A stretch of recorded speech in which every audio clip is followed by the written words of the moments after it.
You're listening to Renewing Religion, a podcast about worship, social duties, and spirituality featuring an overview of Imam Al-Ghazali's Ihya.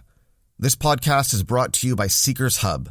This Ramadan, our goal is to raise $75,000 in monthly donations to build a global Islamic seminary so that dedicated students all over the world can complete their journeys and become Islamic scholars. You can help them by becoming a monthly donor at seekershub.org/donate. Bismillah. الذي لا إله سواه الواحد الأحد الفرد الصمد الذي لم يلد ولم يولد ولم يكن له كفوا أحد والصلاة والسلام على رسول الله وعلى آله وصحبه ومن والاه اللهم صل على سيدنا محمد وعلى آله الفاتح لما أغلق الخاتم لما سبق ناصر الحق بالحق والهادي إلى صراط الله المستقيم وعلى آله حق قدره ومقداره العظيم. السلام عليكم ورحمة الله. كيف حالكم؟ الحمد لله. So today we're going to be looking at the chapter on earning a livelihood and acquiring a livelihood and acquiring our means of sustenance. So there are a number of points that I think, inshallah, would help us summarize this chapter.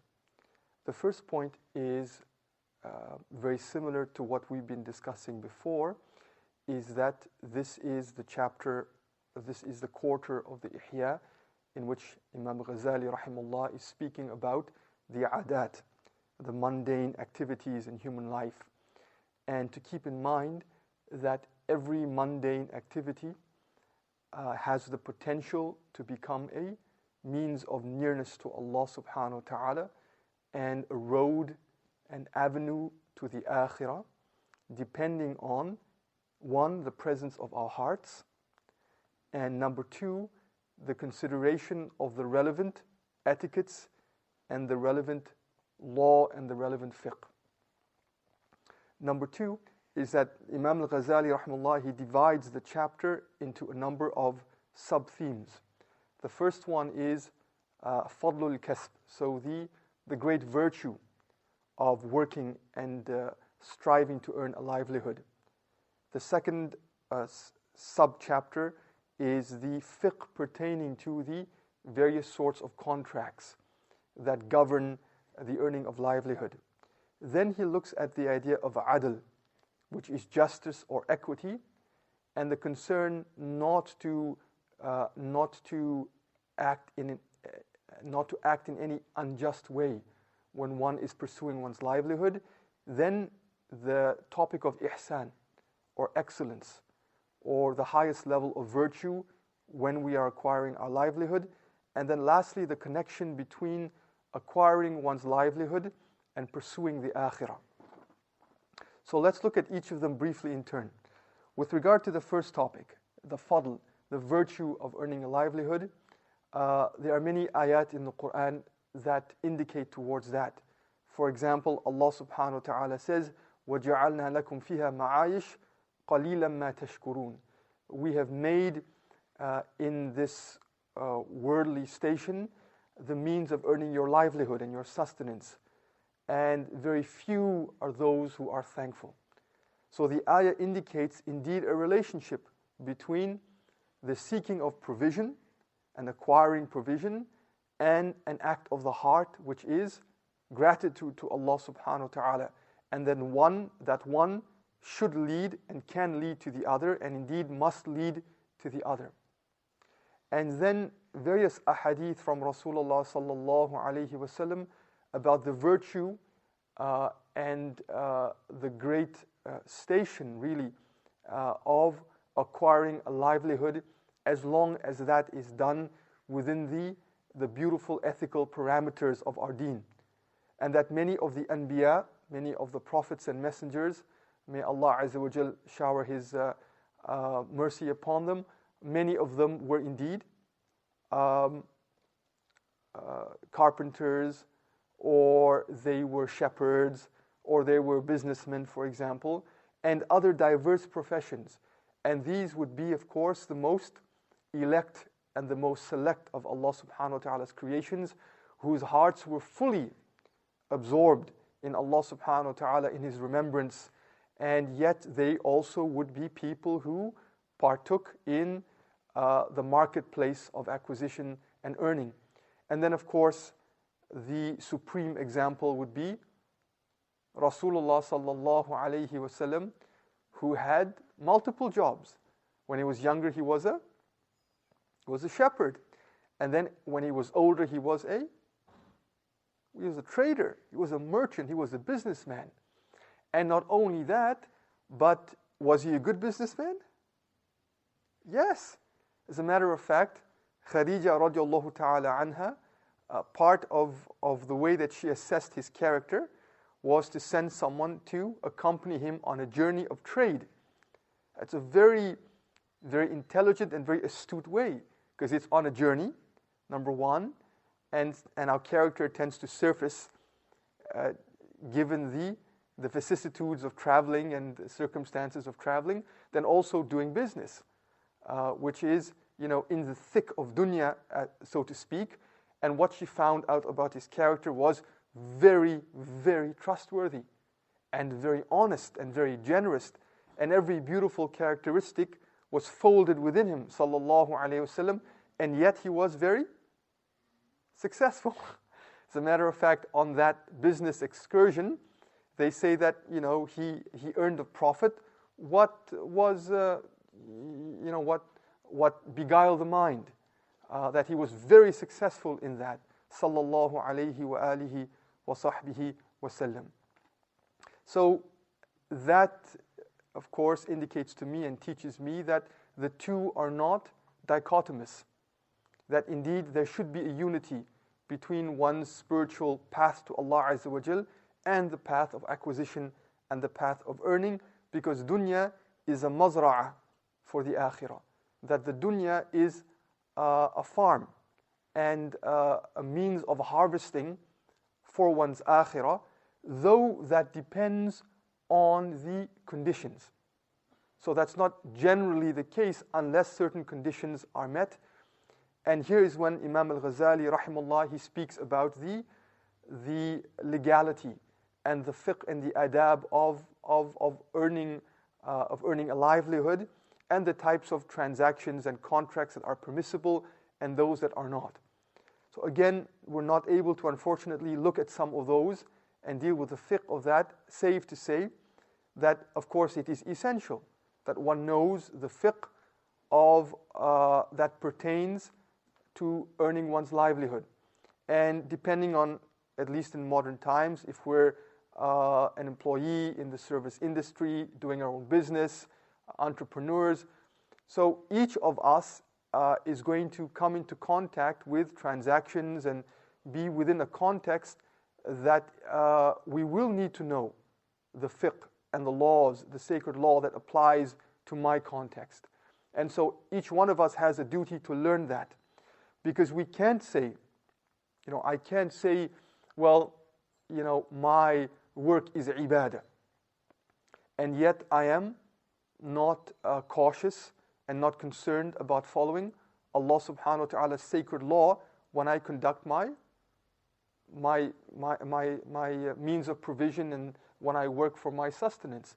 So that can, it can only be the case where it is an act of ibadah, when the condition is that I am concerned and I am very diligent about maintaining what Allah subhanahu wa ta'ala loves ethically and morally in the field that I am in. And so therefore, there is an importance for all of us in whatever field we're working at or in, to know the fiqh pertaining to that field.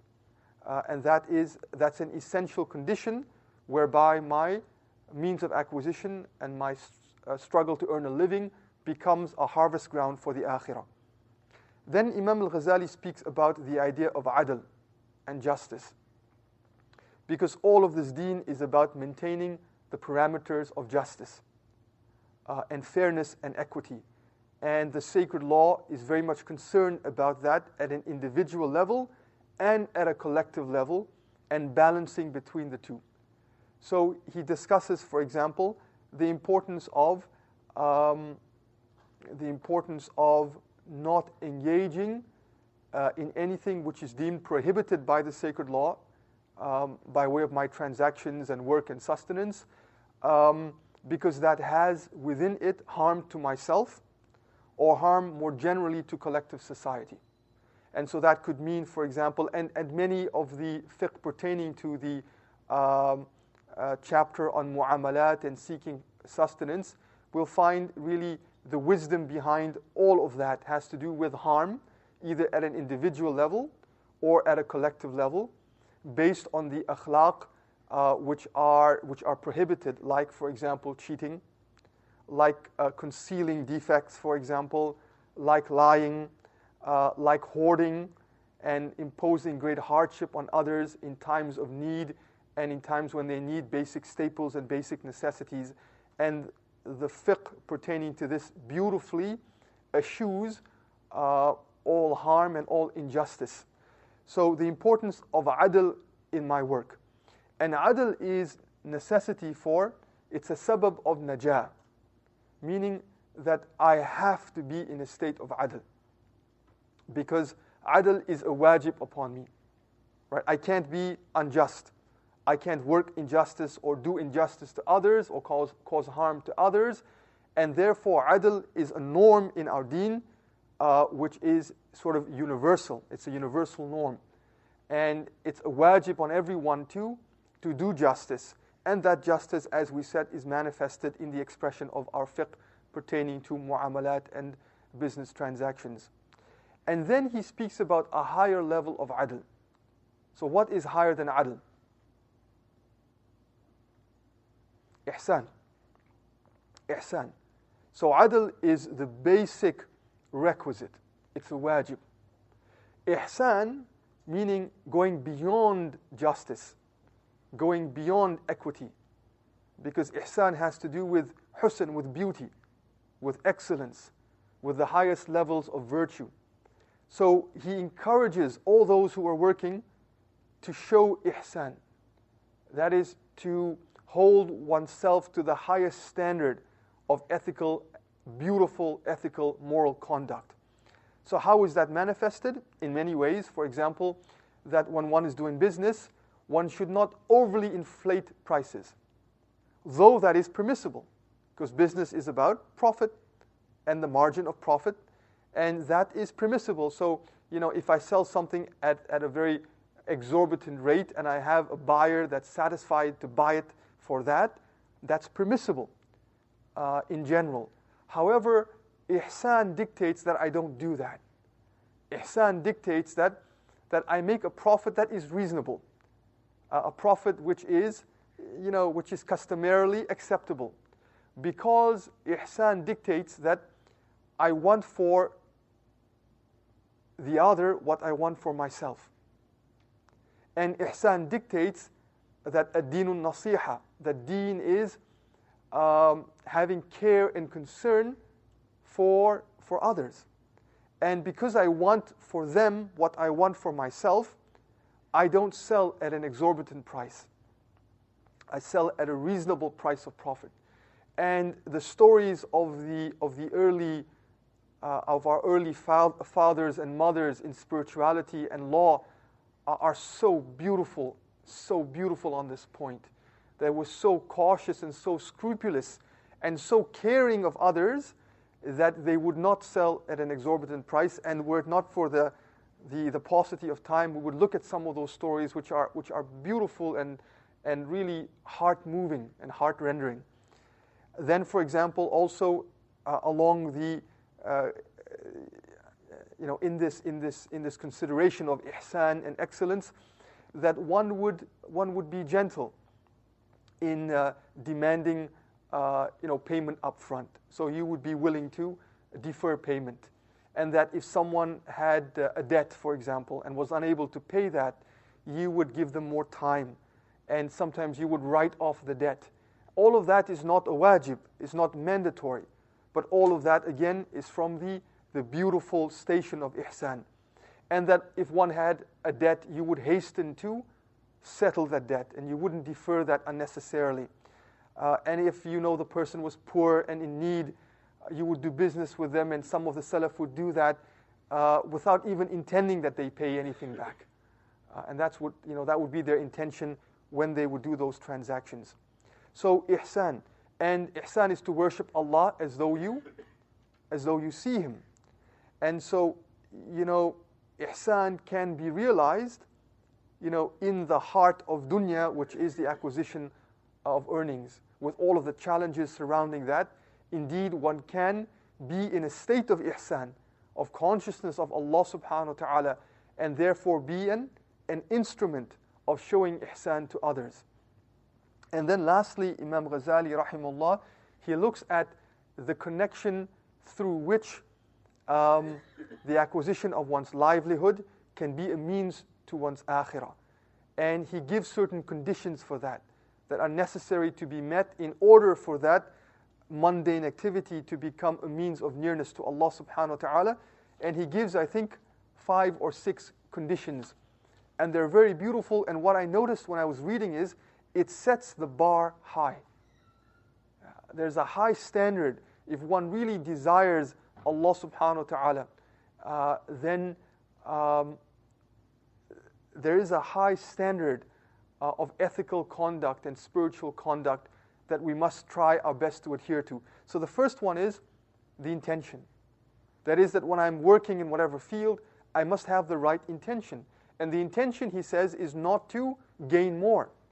The intention is not to plunge into the thick of dunya and acquire dunya for the sake of dunya, or material goods for the sake of themselves, but rather he gives 7 or 8 intentions that he says one must and one should have in one's heart in the pursuit of one's livelihood.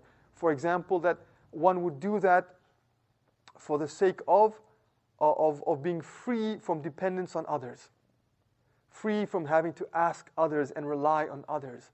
Then one would do that for the intention, for example, to give in access in sadaqah, in voluntary charity for Allah subhanahu wa ta'ala's sake. That one would have the intention to take care of one's family, which is very noble, and to spend on one's family, which is very virtuous and very noble. That one would undertake the acquisition of livelihood with the intention of an-nush lil-mu'minin. That one would do that with the intention of caring and having the concern of Muslims at heart. That one would do that with the intention of being in a state of adl and equity and justice, and in a state of ihsan. Number 2, that if one chooses a profession, one should try one's best and endeavor one's best to choose a profession wherein one fulfills the furud of kifaya. That is, those professions, those means of livelihood that are an act of service for the community. That if those are not undertaken by some of us, life would become very difficult, and life would become perhaps even unbearable. So those livelihoods that one would fulfill the fard kifaya, where some of us have to do that and have to undertake those professions in order to maintain life, as it were, and also deen. So that in itself is a beautiful niyyah, because one is being of service to one's fellow creation. Then, not to forget, he says, the marketplace of the akhirah. And the marketplace of the akhirah is the masjid, right? And that one should not, for example, be so involved and so caught up in seeking one's livelihood that one forgets the marketplace of profit for the akhirah, which he says is the houses of Allah subhanahu wa ta'ala. رِجَالٌ لَا تُلْهِيهِمْ تِجَارَةٌ وَلَا بَيْعٌ عَنْ ذِكْرِ اللَّهِ. Says Allah Azza wa Jal, those people that business and the transactions of business do not deter them from the remembrance of Allah subhanahu wa ta'ala. And therefore he says that, the one who is undertaking pursuit of one's livelihood and working, they should divide up their day, he says, into, part of that is for the pursuit of livelihood.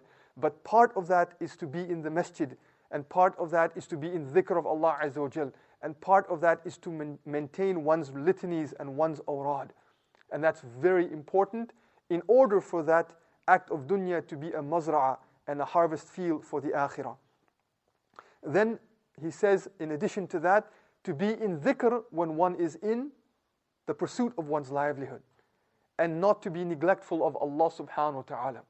And that is that the heart is able to connect with Allah ta'ala and still be doing other things.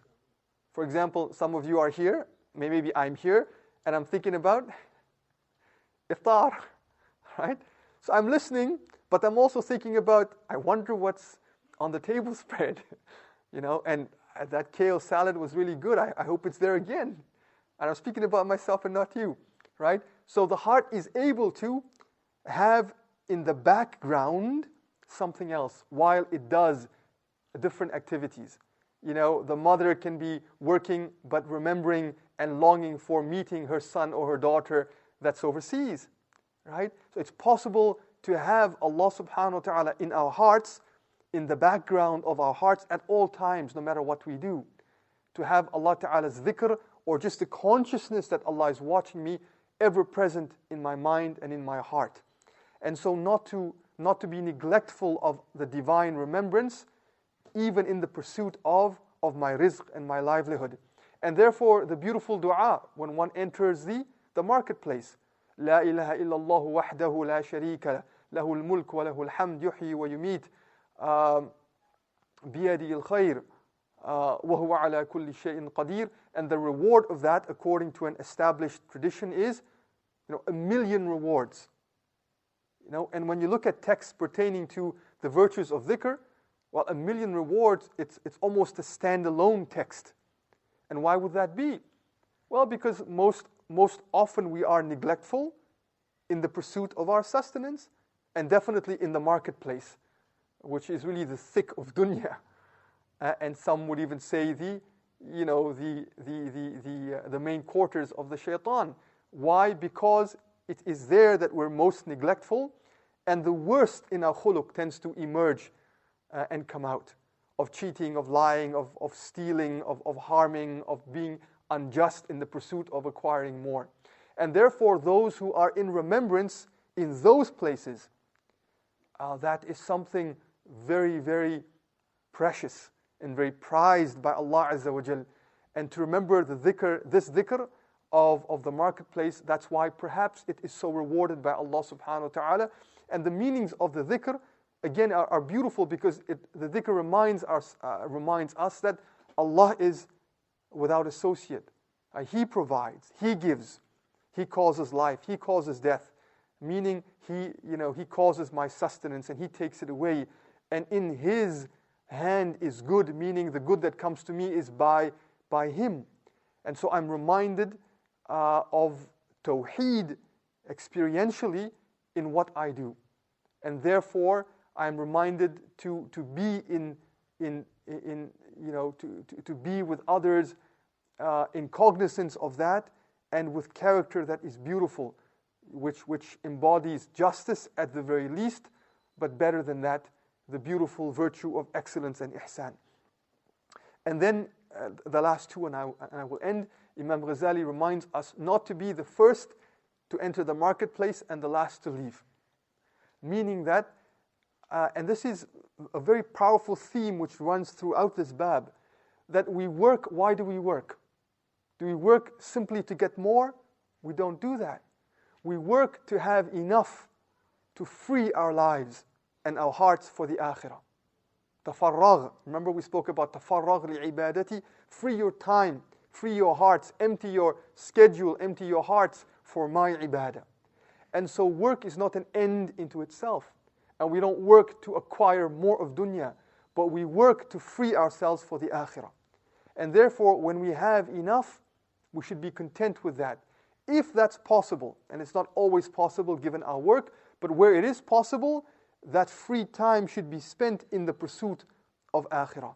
And then lastly, he advises us that, of course, in the pursuit of rizq, to avoid necessarily that which is haram. But more than that it is really from the taqwa of our hearts and our reverent awareness of Allah Azza wa Jal that we avoid that which is dubious and doubtful. That would, that which has doubt, that which is dubious, that which is in the gray area, to the extent that we can. We should avoid that because if we are engaged in much dubious activity and doubtful activity, it's only a matter of time before I will fall into that which is impermissible. So those who are seeking Allah subhanahu wa ta'ala, and the stories of the Salaf are legendary with regard to avoiding that which is dubious and doubtful to the greatest extent possible. So that would be a very, unfortunately, mediocre summary of what Imam Al-Ghazali rahimahullah is trying to teach us through that. Beautiful. It's just so beautiful when you read that because this is, of course, fiqh and the fiqh of dunya, but the thread of spirituality that he weaves through it again unites the dimensions of iman and creed and Islam and law and ihsan, in a way that I have now been convinced personally that Ihya is not a reference work. I'd felt it to be at some point a reference work, and when we studied it, we only studied excerpts of it. But now I'm convinced, Allah knows, that it's not a reference work. It's a work to be studied from cover to cover, gradually and slowly, and savoring it, and also to be done multiple times and not just once, because it's not simply a reference work. It's a work for real spiritual living.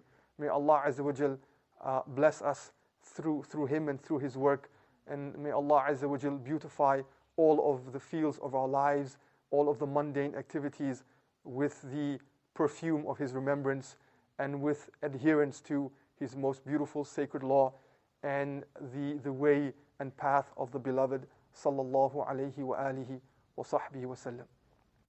Thank you for listening to this Seekers Hub podcast. To listen to the rest of our shows, please visit seekershub.fm. You can also subscribe to our weekly email newsletter called Compass, where we'll send the best of Seekers Hub's content straight to your inbox every single week. To get on the list, visit seekershub.org/compass.